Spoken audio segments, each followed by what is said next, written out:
Assalamualaikum warahmatullahi wabarakatuh. Halo Sobat Isdik, jumpa lagi dalam kegiatan Semarak Ramadan 1446 Hijriah Dinas Pendidikan Kota Depok. Bersama saya Desi Martini. Sobat Isdik, tidak terasa kita sudah akan memasuki penghujung Ramadan. Hari ini kita sudah kedatangan narasumber yang spesial.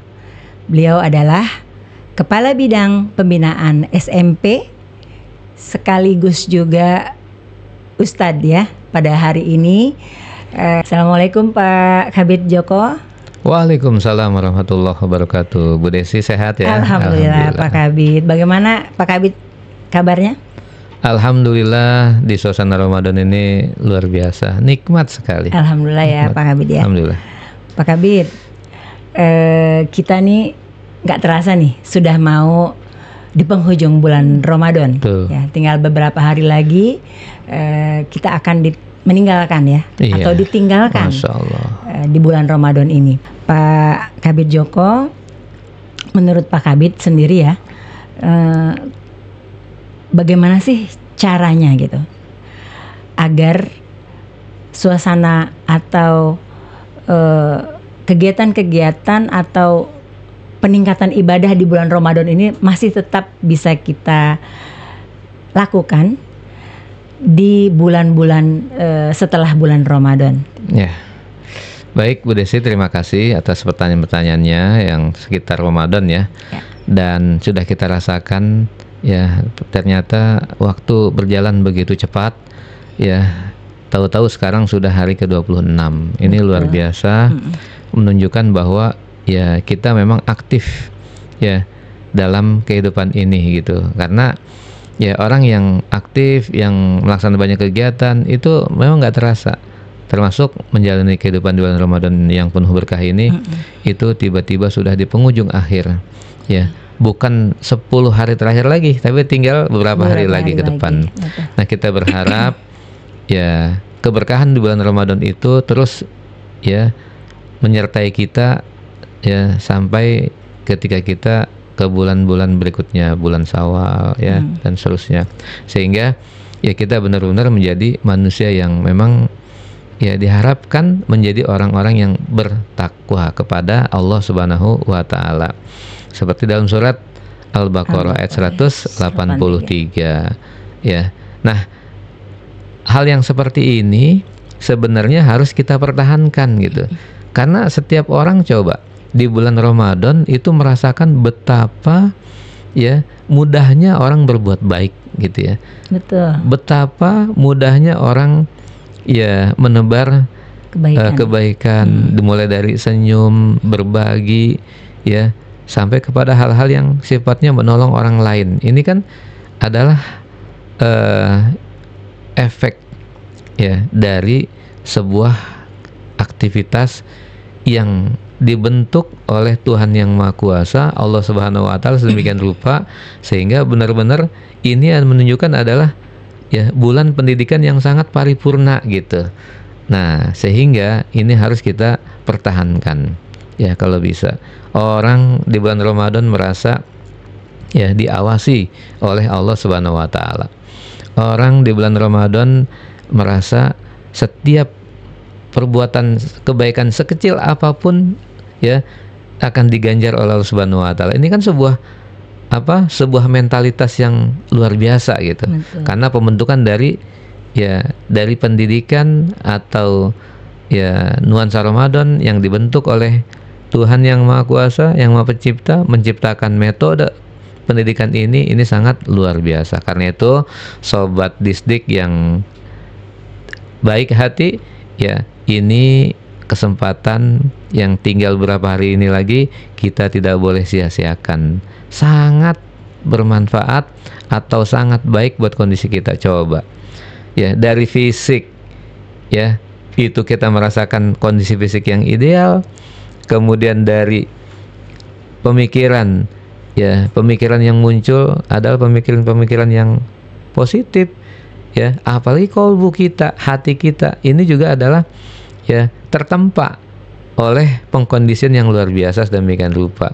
Karena orang yang biasa menahan lapar, ya, menahan emosi, menahan hawa nafsu, ya, maka kondisi kejiwaannya pun akan semakin membaik.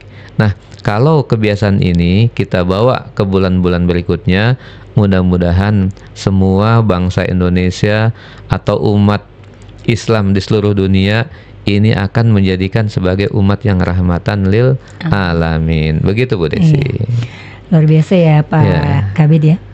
Tadi yang menarik Pak Kabid, bulan Ramadan ini tadi Pak Kabid sampaikan, orang tuh sifat-sifat untuk berlomba dalam kebaikan itu memang kayaknya lebih terdorong gitu ya. Apa karena memang Allah sudah janjikan gitu Pak Kabid, oh kalau di bulan Ramadan itu semuanya pahala tuh dilipat gandakan. Nah akhirnya orang yang ingin bersedekah itu lebih optimal di bulan Ramadan. Ingin beribadah-ibadah yang ekstra gitu di luar yang wajib-wajib itu juga dilaksanakan di semangatnya tuh di bulan Ramadan. Karena tadi karena Allah janjikan pahala yang berlipat ganda. Apa itu juga mungkin salah satunya kenapa kita tuh lebih seneng gitu bersedekah ya, berbuat amal-amal yang tidak biasa kita lakukan lah gitu ya, di luar yang wajib-wajib itu semua kita laksanakan secara optimal di bulan Ramadan. Apa itu juga merupakan salah satunya gitu loh Pak Bu Desi. Memang setiap orang itu punya motivasi, ya, motivasi sama makhluk Allah juga semua punya motivasi di dalam melakukan aktivitas kegiatannya, ya. Tapi ya Ramadan itu dibentuk oleh Tuhan yang Maha Kuasa, Maha Pencipta, Maha tahu tentang kondisi yang terbaik seharusnya buat manusia itu seperti apa, ya. Memang pengkondisian itu ya bisa bermacam-macam. Tapi kalau ini dijalani dengan niat yang ikhlas, kemudian melaksanakan sesuatunya juga sesuai dengan norma atau rambu-rambu yang sudah ditetapkan oleh Allah Subhanahu wa taala, oleh Rasulullah SAW, maka ya sebenarnya dengan niat yang ikhlas itu ini adalah awal dari sebuah pembentukan karakter atau pembiasaan yang sangat baik begitu. Kenapa? Karena oke lah, kalau orang yang nggak puasa misalkan ingin hidup atau badannya sehat, hidup dengan badan yang sehat, hidup dengan kondisi fisik yang sehat, ya ternyata anjuran dokter adalah dengan dengan makan yang dikondisikan, tidak berlebihan, baik kelebihan karbohidrat, kelebihan yang manis-manis, semua kalau dikondisikan maka menjadi baik. Nah itu kan sebuah hal yang namanya memang si fisik, tapi di satu sisi juga dia menyangkut masalah mental atau rohani. Oh berarti kita harus menahan apa nih? Menahan sesuatu yang kalau berlebihan nggak bagus buat kondisi fisik. Nah artinya setiap orang bolehlah dengan niat karena Allah Subhanahu wa taala, tapi dia tahu efek sampingnya ternyata bagus buat kondisi fisik, boleh silakan. Tapi yang lebih utama adalah niat itu karena Allah, Tuhan, karena Allah Subhanahu wa taala, lillahi taala. Maka yang lain insya Allah ngikut, fisik jadi sehat, pikiran sehat, jiwa juga sehat gitu, ya. Dan orang mau ngapa-ngapain mikir dua kali, ini dilarang apa enggak, kan Allah mau melihat. Kita puasa aja nggak dilihat orang nggak tahu kita lagi puasa, yang tahu cuma kita diri pribadi sama Allah Subhanahu wa taala. Nah tentunya ini adalah hal yang memang harus kita kedepankan terus, ya. Jadi dimanapun kita berada, mau sendiri, mau berdua, mau bareng-bareng, Allah tetap lihat. Jadi fastabiqul khairat itu berawal dari apa yang bagus itu, berawal dari dalam diri. Oke. Dinas Pendidikan bikin yang namanya Duta Quran. Di dalamnya ada lomba-lomba, ada MHQ, ada MTQ, ada kaligrafi. Tapi setiap peserta atau kita semua harus mengedepankan bukan unsur apa, ingin menangnya bukan, tapi unsur kebaikannya. Kalau MTQ kita diuji, dites ya, tilawahnya atau baca Qur'annya, oh ternyata bagus, punya kesempatan untuk bisa membantu para guru di sekolah dalam rangka membebaskan buta huruf Al-Quran kepada kawan-kawannya. Begitu pula yang MHQ ya, begitulah yang kaligrafi. Kaligrafi, orang yang terbiasa dengan sentuhan-sentuhan seni, dia insya Allah akan terbiasa pula ya mencari sesuatu ya berdasarkan sesuatu yang lebih tepat atau lebih enak ya, karena seni ini bisa dibawa kemana-mana ya. Membuat kaligrafi itu kan seni. Nah, misalkan kita dalam memanage diri ya, setiap orang beda-beda Bu Desi dalam mengetahui belajar yang terbaik buat dirinya. Ada yang belajarnya ya harus di suasana yang hening, lalu kemudian ya mengulang atau berlatih berkali-kali. Ada yang dia perlu dibantu oleh orang lain ya, dan dia dengan begitu bisa berlatih ya. Tapi ada juga yang ingin apa? Barangkali dengan suasana hening tapi ada musik dikit yang dia suka ya. Silakan, beda-beda. Nah, termasuk kita ya, kepala rumah tangga, pemimpin misalkan di sebuah lembaga, maka setiap hal yang bisa kita lakukan bisa dengan pendekatan ya seni. Seni bagaimana apa namanya mengkondisikan orang yang tipenya A, tipenya B, tipenya C, semua beda-beda. Nah, yang penting adalah di sini fasabiqul khairat yang akan terus kita lakukan di sini adalah bagaimana agar Allah ridho ketika kita melakukan sesuatu yang terbaik. Yang penting apa? Ada efek baiknya, lalu kemudian dinilai oleh Allah Subhanahu wa Ta'ala sebagai hal yang ikhlas. Nah, ini ya semuanya dapat, jadinya dapat pahala dari Allah Subhanahu wa Ta'ala, dapat pula efek positif gitu kepada sesama manusia.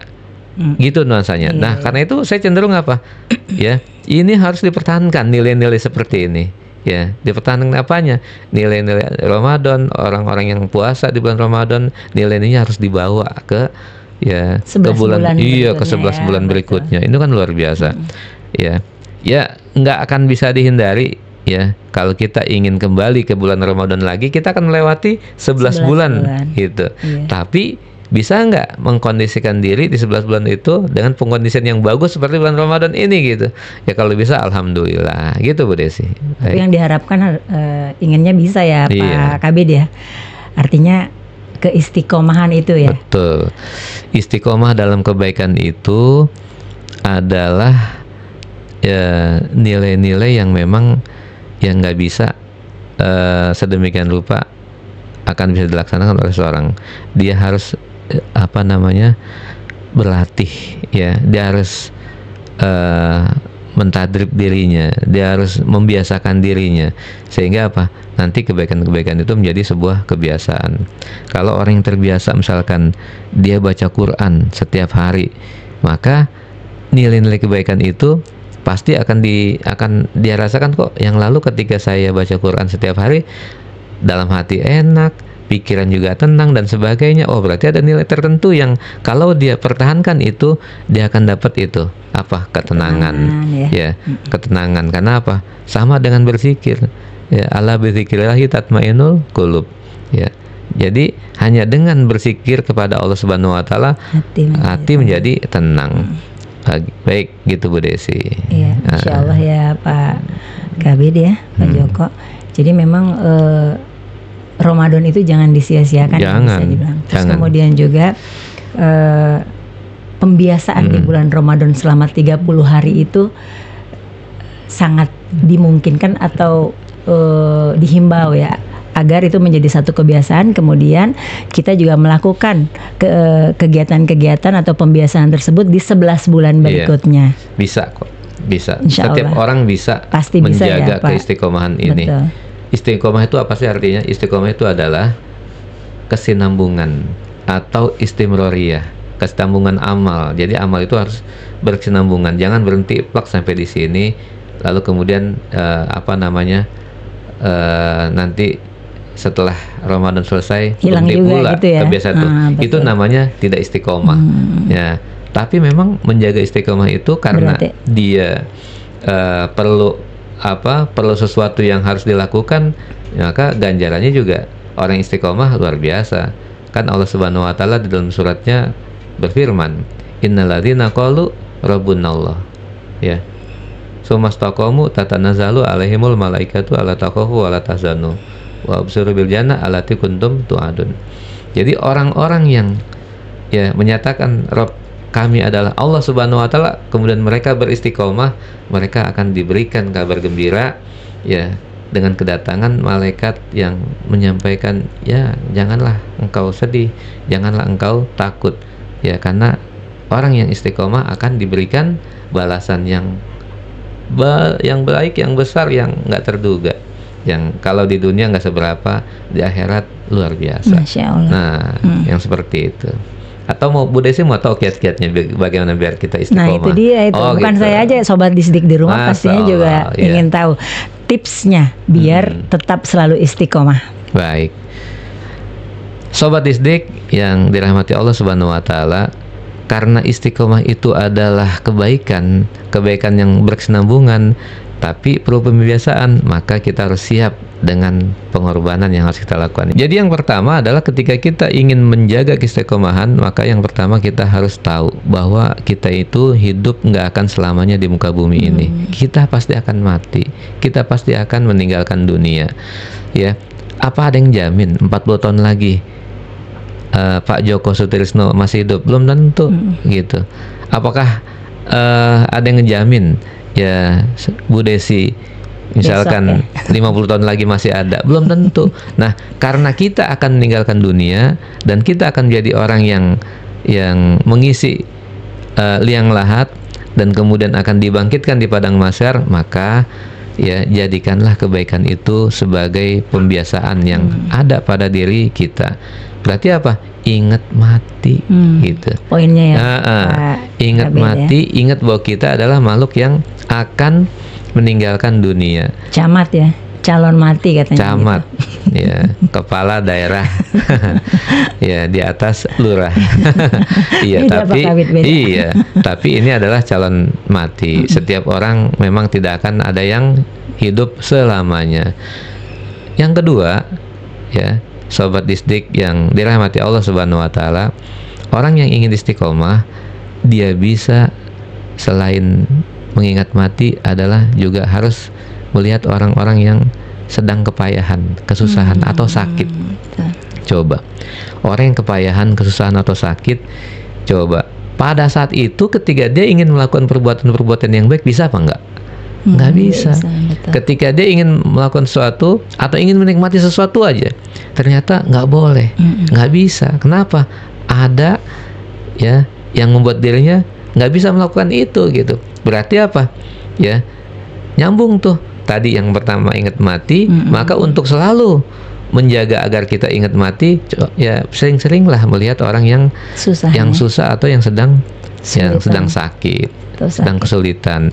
Satu saat kita akan mendapatkan masalah, maka kita butuh pertolongan Allah Subhanahu wa taala. Nah, amal soleh yang kita lakukan itu bisa menjadi ya wasilah kita untuk mendapat pertolongan Allah Subhanahu wa taala. Ya, Bu Desi pernah mendengar kisah yang disampaikan oleh Rasulullah SAW kepada para sahabatnya, bahwa ada 3 orang yang bermasalah ya di dalam gua, ya, jadi dia tertutup ya oleh gua setelah tertutup pintunya, pintu gua setelah dia nyari tempat berteduh karena hujan lebat, yang didapat hanya gua. Ya, lama-lama kok nggak apa ya, nggak berhenti hujannya, malah kemudian turun apa, batu besar menutupi pintu gua.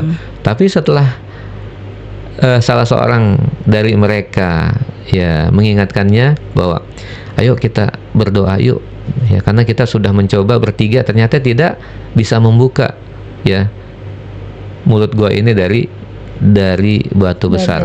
Akhirnya apa, ada yang ya usul, ya udah kita pakai wasilah amal soleh kita masing-masing yuk untuk bisa dapat pertolongan Allah Subhanahu wa taala. Ya, yang satu ya Allah, kalau saat itu aku memberi susu di saat anak-anakku butuh susu, tapi aku lebih mendahulukan orang tua, dan aku saat itu ridho kepadamu ya Allah, maka tolonglah kami. Ya, dia coba bisa sedikit, tapi belum bisa mengeluarkan mereka. Yang kedua, ya Allah, kalau memang saat itu ya adalah aku ikhlas untuk membantu sepupuku meskipun dia berhutang dan aku terlepas dari perzinahan, kalau itu aku ikhlas karena Engkau ya Allah, maka tolonglah kami. Akhirnya apa? Bisa bergeser, tapi belum mampu mukul. Nah, yang ketiga ini luar biasa juga, ya orang itu mengatakan, ya Allah, kalau memang uang yang aku pegang itu adalah ya aku ikhlaskan untuk ya mantan pekerjaku, ya, lalu kemudian aku ikhlas kepadamu ya Allah, ya, maka tolonglah kami ya Allah. Ya, ternyata ya Allah melihat perbuatan mereka bertiga ikhlas, lalu kemudian menjadi apa? Menjadi pembuka pertolongan Allah Subhanahu Wa Taala. Masya Allah. Jadi wasilah perbuatan baik itu akan kembali kepada diri kita di saat-saat kita sangat butuh pertolongan Allah Subhanahu Wa Taala. Jadi jangan berkecil hati. Hal-hal yang kecil, kebaikan apapun ya akan dibalas oleh Allah Subhanahu wa Ta'ala, menjadi wasilah kebaikan kita untuk dapat pertolongan Allah Subhanahu wa Ta'ala. Yang lebih dahsyat lagi, Bu Desi tahu nggak? Allah berfirman, ya intang surullaha yang surkum wa yusabit akdamakum. Ya tolonglah agama Allah, ya maka Allah akan menolong engkau. Ya, Masya Allah. Ya, dan akan menetapkan atau menguatkan kedudukan engkau.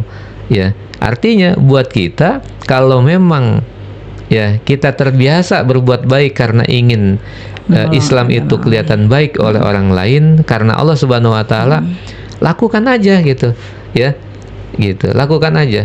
Ya, insya Allah Allah tahu kok. Ya, wa may ya'mal mithqala dzarratin khairan yarah. Ya, jadi barang siapa yang yang melakukan perbuatan baik walaupun sebesar biji sawi, itu akan Allah balas kebaikan itu. Masya Allah. Jadi nggak akan ada yang sia-sia. Allah Maha tahu, ya, meskipun orang lain barangkali belum tahu. Ya. Jangan khawatir, nggak usah nyari-nyari ada kamera nggak ya, ada kamera nggak ya, nggak perlu. Yang penting apa? Yang penting kita siap bahwa Allah akan melihat kita dimanapun berada, kapanpun berada. Makanya perbuatan baik itu maupun sendiri atau banyak, tetap Allah tahu, ya, mana yang ikhlas mana yang enggak, Allah tetap tahu. Tapi ingat, ya, perbuatan yang buruk pun ya meskipun nggak ada yang lihat, tetap Allah tahu gitu. Makanya di bulan Ramadan yang penuh berkah ini, yang dilipat gandakan, bahkan kita masih bisa ketemu nih 10 hari terakhir di malam 27 nanti. Ya, 26 ya, nanti 26, lalu kemudian besok 27, 28, 29, 30. Berarti ada, kalau masih ada 5 malam lagi, mudah-mudahan di antara malam-malam itu ada malam Lailatul Qadar. Amin ya Allah. Ya. Lailatul Qadri khairum min alfi syahr. Jadi malam Lailatul Qadar itu adalah lebih baik dari 1000 bulan. Masya Allah. Ayo kita itikaf yuk. Ya. Berlomba-lomba ya. Berlomba-lomba dalam kebaikan. Lailatul Qadar ya. Baca Quran ya akan dilipat gandakan oleh Allah Subhanahu wa Ta'ala. Infak akan dilipat gandakan oleh Allah Subhanahu wa Ta'ala. Menolong orang akan dilipat gandakan oleh Allah Subhanahu wa Ta'ala. Memberi makan orang akan dilipat gandakan pahalanya Allah Subhanahu wa Ta'ala. Masya Allah. Jadi ya insya Allah di hari-hari setelah Ramadan pun ya meskipun kelipatannya nggak seperti di Ramadan, tetap Allah berikan ganjarannya. Jadi jangan berkecil hati. Insya Allah sahabat distrik semua, kebaikan sahabat semua, insya Allah akan tetap menjadi pemberat timbangan kebaikan kita, akan menjadi modal buat kita dapat pertolongan Allah Subhanahu wa Ta'ala. Gitu Bu Desi. Betul, Masya Allah ya. Menarik ya Pak Kabid ya, yang sudah disampaikan tadi. Oh ya, satu lagi tuh Pak Kabid ya.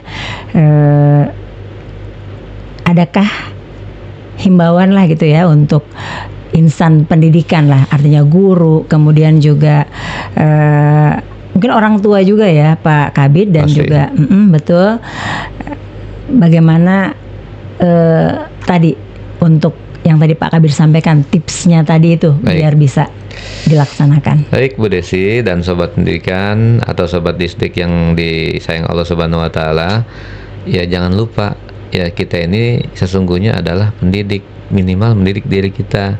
Ya. Betul. Karena kita adalah pendidik, baik pendidik secara formal adalah ya pelaku pendidikan, ya kemudian juga secara non formal ya kita adalah pemerhati pendidikan, termasuk orang tua ya, karena menurut Ki Hajar Dewantara ada tripusat pendidikan. Jadi anak itu berada di 3 lingkungan, 3 tempat yang semuanya adalah harus bernuansa pendidikan. Yaitu apa? Yang pertama, rumah. Rumah berarti pendidiknya siapa? Orang tua. Orang tua ya. Lalu kemudian ada lingkungan sekolah. Pendidiknya siapa? Orang-orang yang ada di sekolah, para guru, kepala sekolah, ya tenaga kependidikan, ya. Nah, lalu kemudian di lingkungan lebih luas lagi, ya dari rumah ke sekolah, ya itu lingkungan pendidikan. Karena itu, ya semua pemerhati pendidikan atau stakeholder yang memperhatikan pendidikan ini adalah juga pendidik. Karena itu kebaikan-kebaikan yang sudah pernah kita lakukan, ayo kita pertahankan, ya kita pertahankan terus menjadi energi yang kuat, yang besar buat kita agar kita bisa menjadi salah satu pendorong atau menjadi orang yang berjasa di dalam dunia pendidikan di Kota Depok khususnya maupun di Indonesia pada umumnya. Semoga ya kalau yang di rumah ya orang tua menjadikan Ramadan sebagai sarana buat pendidikan, manfaatkan waktu-waktu ya, karena semua waktu bernilai. Ya, mau pagi, mau siang, mau malam, ya semuanya bernilai di sisi Allah Subhanahu wa taala kalau kita lakukan perbuatan yang baik. Buat para guru sama ya, buat para guru ya saat-saat kita nanti masuk sekolah lagi ya, maka siapkanlah dengan mentalitas yang lebih baik karena kita sudah melewati sebulan ya lewat masa pendidikan yang paripurna ini. Nah, buat para stakeholder yang berada di lingkungan sama punya peran yang cukup besar juga buat dunia pendidikan. Ayo, apa yang kita bisa ya perbuat untuk memajukan pendidikan karena ini adalah aset ya yang sangat berharga, karena peserta didik adalah aset yang sangat berharga buat masa depan bangsa. Maka semua komponen ya masyarakat adalah juga ya pendidik, dalam tanda petik memiliki peran masing-masing walaupun berbeda. Demikian Bu Desi, semoga bermanfaat. Insyaallah ya. Pak Kabir ya luar biasa. Tadi yang keistiqomahan itu ya boleh Pak Kabir sampaikan tadi ya. Tapi mungkin ada satu ya Pak Kabir, artinya keistiqomahan itu juga harus kita minta ya. Baik. Oh ya, tadi baru 2 ya. Yang pertama adalah kita mengingat kematian, bahwa kita adalah makhluk yang pasti akan meninggalkan dunia. Yang kedua, kita jadikan motivasi melihat orang yang lemah, yang sakit, yang nggak berdaya juga bagian untuk kita berbuat baik. Nah, ini yang terakhir nih. Ya, yang terakhir, bahwa kita itu juga punya saat-saat lemah. Ya, saat-saat lemah kita punya ya kesempatan yang boleh jadi mungkin kita nggak bisa memanfaatkannya. Nah, disitulah peran yang maha kuasa. Ya, karena itu terakhir untuk menjaga keselamatan kita adalah berdoa. Doa ya. Buat kita adalah sebagai salah satu wasilah, sarana. Ya, jadi doa adalah senjatanya orang-orang yang beriman. Ya, karena itu berdoalah. Yang mudah setiap kali kita sholat, setelah kita sholat kita baca doa. Allahumma inna nas'aluka salamatan fid din. Allahumma ya Allah, inna nas'aluka, kami berharap kepadamu ya Allah. Salamatan fid din, selamatkanlah ya aku dalam beragama. Wa afiatan fil jasadi, kemudian ya sehatkanlah jasadku ya Allah, fisikku ya, tubuhku ya. Wa afiatan fil jasadi wa ziyadatan fil ilmi, dan berikanlah aku ilmu pengetahuan ya. Wa barakatan fil rizki, yaitu dan berilah kami rezeki yang berkah. Rezeki yang apa tuh? Yang berkah itu artinya bermanfaat ya sedikit bermanfaat, ya mampu memenuhi kebutuhan keluarga kita, itu harus kita syukuri. Setiap orang boleh jadi secara nominal, secara jumlah besaran berbeda-beda, tapi Allah udah ukur gitu. Udah ukur bahwa kebutuhan kita itu Allah cukupkan sekian. Udah, dengan yang rezeki Allah berikan itu, ya jadilah kita orang yang pandai bersyukur. Karena orang yang pandai bersyukur, dia akan merasakan nikmat yang sangat besar. Ya, setiap kebaikan menjadi nikmat yang sangat besar. Ya, la in sakartum la azidannakum. Kalau kita bersyukur, Allah akan tambah nikmat kita. Jadi peluang orang yang ingin mendapatkan kebaikan lagi itu dengan cara bersyukur gitu. Ya, gitu. Nah, demikianlah barangkali ya, mudah-mudahan bermanfaat. Jadi yang terakhir untuk menjaga keselamatan kita adalah kita harus berdoa. Meminta, karena kita makhluk yang lemah. Betul. Gitu Bu Desi. Terima kasih Bu Desi. Insya Allah ya. Insya Allah Pak Kabid ya, luar biasa. Pak Kabid, terima kasih. Sama-sama Bu Desi. Atas waktunya Pak Kabid sudah berbagi, memberikan mengingatkan kepada kita semua, gitu ya. Allah. Ya, ini rezeki juga Bu Desi. Kita bisa berbagi informasi. Betul. Ya, mudah-mudahan memberikan pencerahan buat diri kita semua, ya, dan bermanfaat. Kalau ada yang benar, yang bisa diambil manfaatnya, silakan. Kalau ada yang salah, mohon dimaafin. Ya, karena saya juga makhluk yang kadang suka lupa, kadang salah. Jadi tolong dimaafin ya, apalagi di akhir Ramadan ini. Iya, sama-sama Pak Kabid ya. Iya. Sobat Bisdik, terima kasih. Sampai jumpa di podcast Bisdik berikutnya. Assalamualaikum warahmatullahi wabarakatuh. Waalaikumsalam warahmatullahi wabarakatuh. Sama-sama Bu.